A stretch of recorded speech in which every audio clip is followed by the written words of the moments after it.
Poland, September 1939. The German foe begins its ruthless march of conquest and sets the stage for World War II.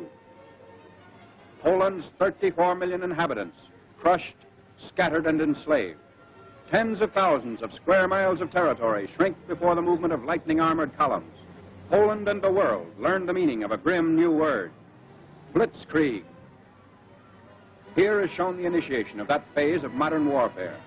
These pictures of the preparation for attack and later the actual combat were all made by German frontline cameramen. Therefore, they stress Nazi superiority. Success is unimpeded as Hitler's divisions move against outnumbered Polish defenders. Later, on other world battlefronts, the Allies are to destroy the myth of the invincibility of the Nazi armies. But this is Hitler at the peak of his armed might, and the record of a nation overrun in just days is of military as well as historical importance.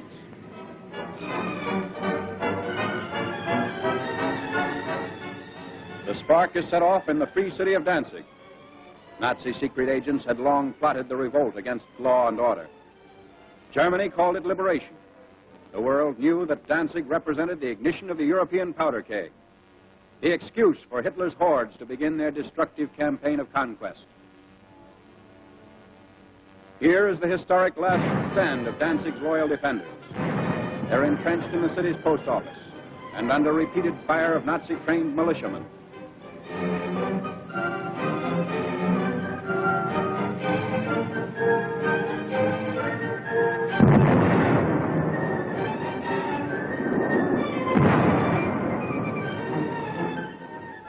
Taking cover behind an advancing tank, the attackers move in.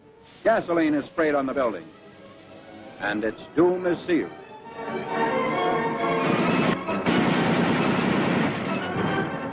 On September 1st, Danzig is incorporated into the Reich, and all Europe is aflame.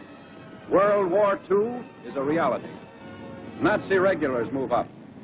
The Germans brazenly call it counterattack with pursuit. The civilized world knows it as the unleashing of unheard-of military might. With little to stand in their way, the Nazi divisions roar across the Polish countryside and reveal for the first time the machines and weapons that are to terrorize a freedom-loving people. Military observers see the Nazi lightning warfare as setting the style for modern battle. Only a well-devised counter-blitz can stem the flanking and pincer movements of the wily Germans. The motorcycles bring up machine gunners for the opening of the attack.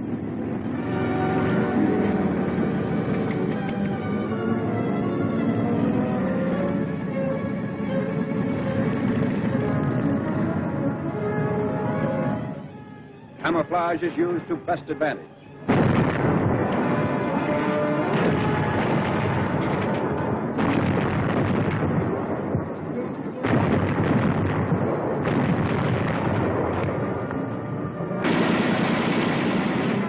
Tanks speed the advance as a Polish town is about to fall.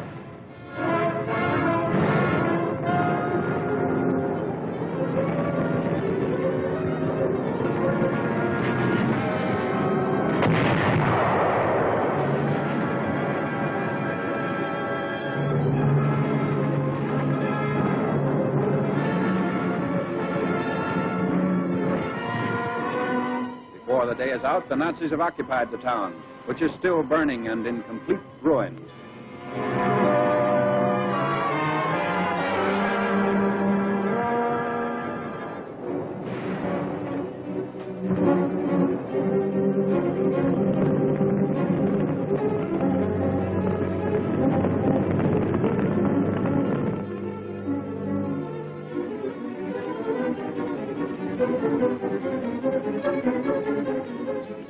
Wrecked equipment testifies to the Polish rout.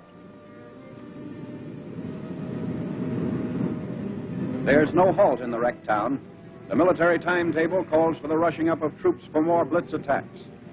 The German strategy is to isolate Polish forces as quickly as possible. So the Nazi columns move according to prearranged schedule. 30 to 37 miles per day is the German claim.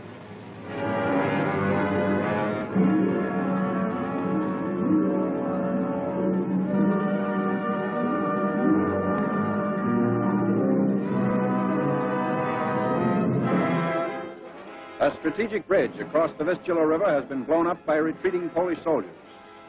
But in their haste, they were unable to ensure its complete destruction. The enemy will be delayed, but temporary repair is not impossible for skilled mechanics to accomplish in fast time.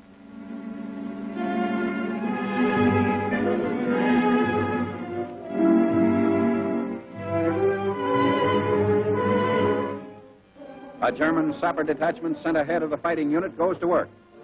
These men are trained to construct emergency roads as well as bridges.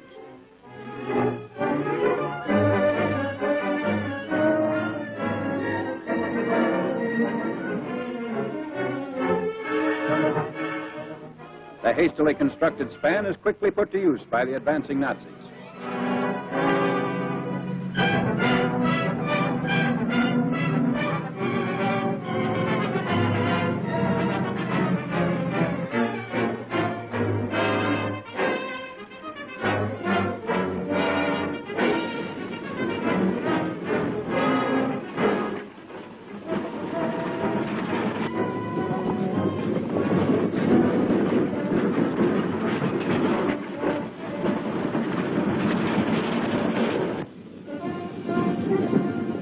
Many units don't even wait for the repairs. When bridges are scarce, shallow waters are forded.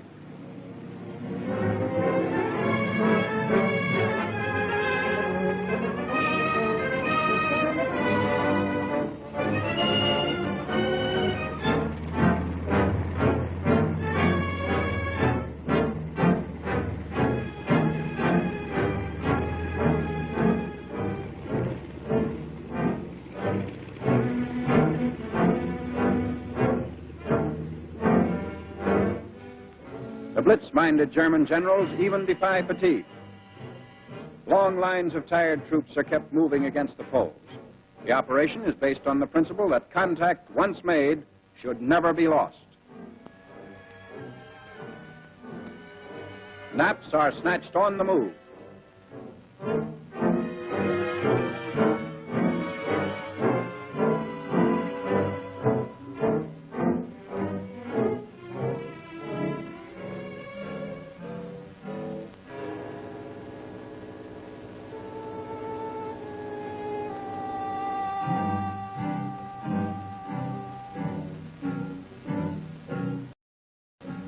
Complete halt comes only during the lull between battle movements.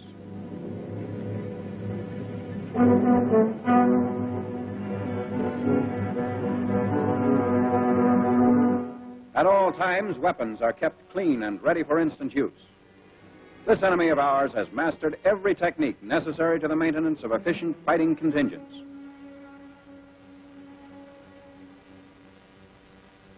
The Polish harbor of Gdynia. For the defense of this vital seaport, the Poles have sunk ships to block the entrance of German warships.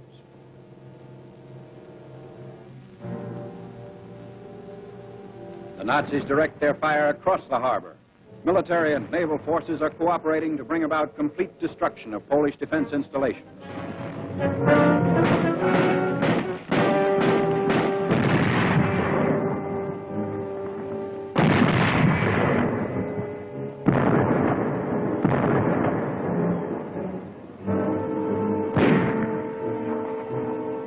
After a thorough bombardment, the outnumbered garrison of Gdynia surrenders.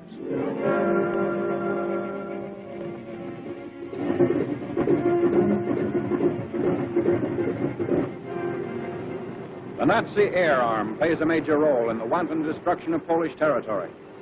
The method is now a familiar one. First reconnaissance planes go aloft to secure valuable photographic data. The aerial pictures will show the movement and position of Polish troops, and also the undefended sectors that will supply easy targets for Nazi bombs.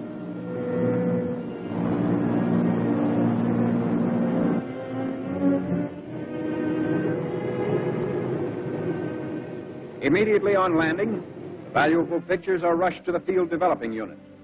Germans have stated that information thus revealed has formed the base for much of their decisive military operations in Poland. This photograph reveals a truck convoy, closely bunched at a crossroad. If proper distance and interval had been kept between vehicles, they would not be the target shown here.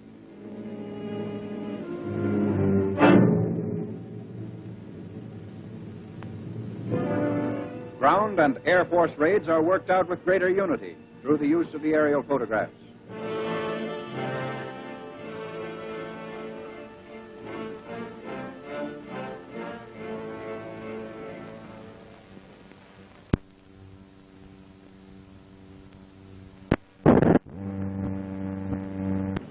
Now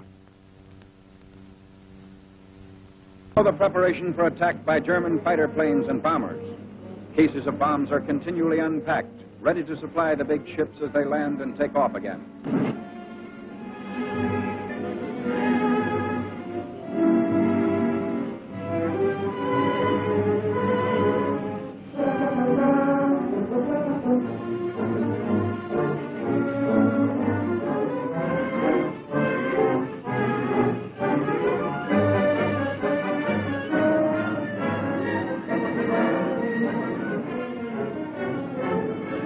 Wave after wave of destructive aircraft leaves the field. They are assigned to swarm ahead of the land armies and destroy complete fortifications, batteries, marching troops, railway junctions, and important highway links.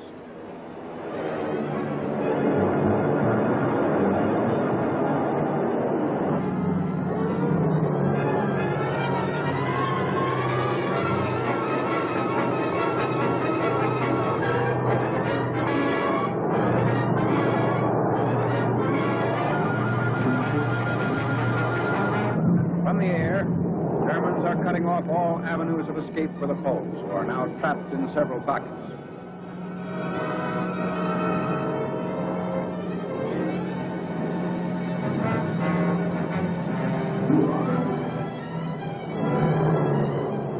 A Stuka dive bomber attacks an important railway junction. He swoops down thousands of feet before releasing his bombs.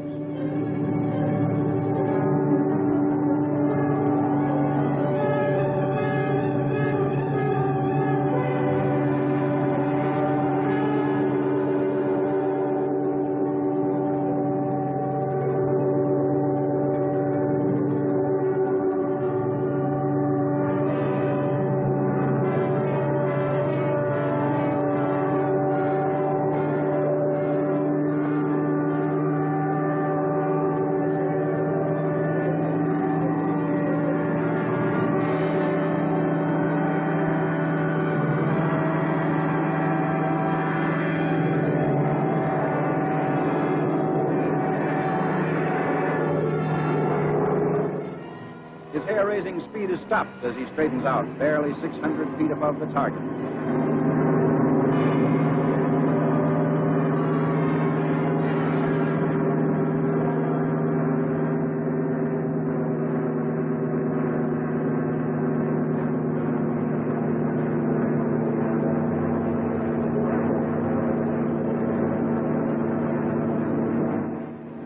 Polish anti-aircraft fire is not sufficient to hold off this winged enemy. An awful panorama of ruin spreads out below. Bridges and communications have been destroyed. The railroad at this point has been rendered useless.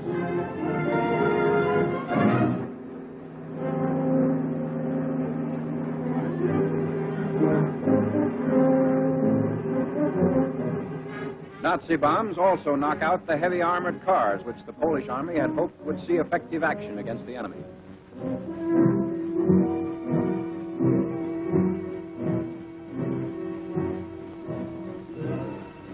The siege of Warsaw.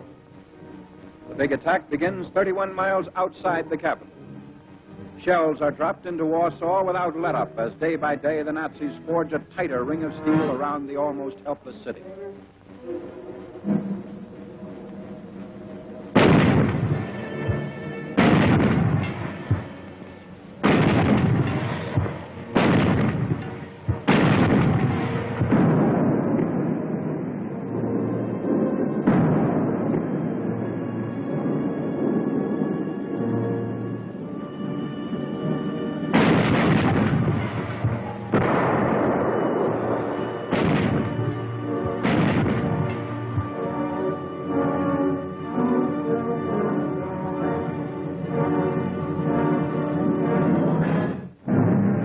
Hundreds of fires in the city send up huge clouds of smoke.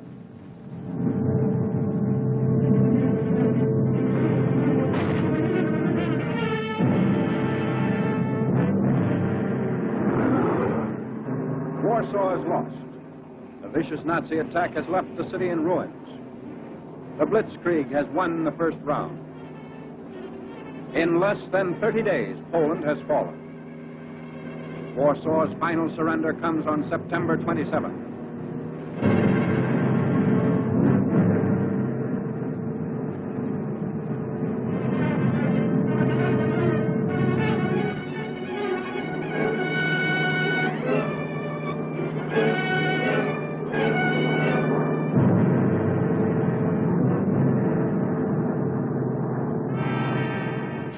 Even as the last shot is fired, the first of the conquerors are already within the city's boundaries. Here again, the wreckage testifies to the fury of the Nazi assault.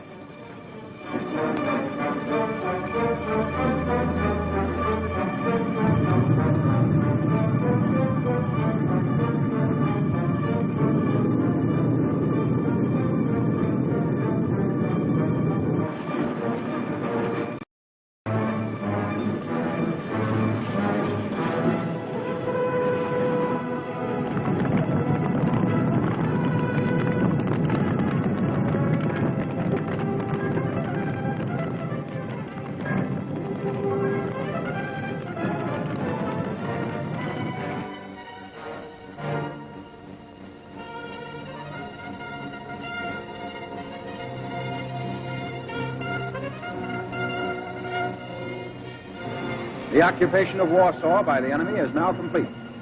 The Poles have fought bravely against this foe, but were overwhelmed by the sheer superiority of numbers and fighting equipment. Polish defenders come up to surrender their arms. Germans claim sizable quantities of guns and ammunition taken throughout the country. There was no time for the Poles to destroy their weapons. So quickly did the Nazis move in and dominate each position.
Polish prisoners in long lines.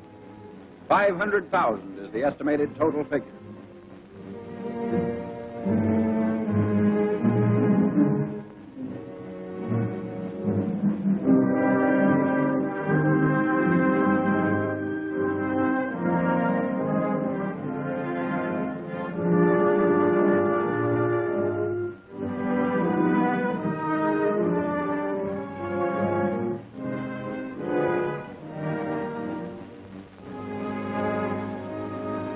This was the challenge of conquest Hitler hurled at the universe.